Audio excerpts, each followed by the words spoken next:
आज आसतु घरे बनैबा पूरा मंदिर स्टाइल मिठा खेचुड़ी माने पूरा सिंपल वे रे आ बहुत जल्दी बनैकी रेडी हो आईटा जिते सुंदर देखा जाए से खाइबा भी बहुत बढ़िया लगे।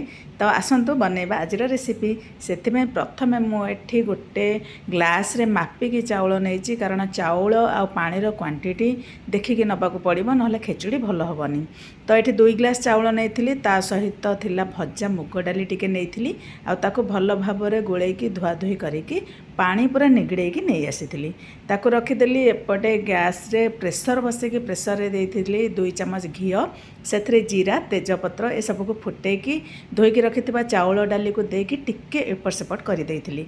आ ता देहरे पकई देइथिली अन्नपूर्णा पत्र जोटा कि बहुत ही बढ़िया फ्लेवर आसे ताको पकईकी एपट सेपट टिके गोलिला पर दे देइथिली स्वाद अनुसार लुण टिके हलदी भल कलर आसीबा पई आ ताको गोलैकी दे देइथिली पानी।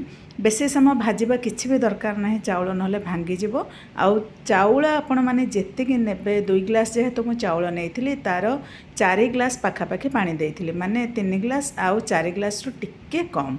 तो ता देहरे पकई देइथिली गोटे बाउल नड़िया कोरा आउ देसी घी टिके भल बास्ना आसवाई आ स्वाद अनुसार चीनी। आपण मैंने जदि बेसी चीनी खाइबा पसंद करती मिठा खाइबा पसंद करती तो अधिका टिके चीनी देबे। मुझेतु डालमा सहित खाइबार थिला टिके कम चीनी देइथिली। तापरे 2टा सीटी मीडियम फ्लेम रे देके बाहर कर देइथिली।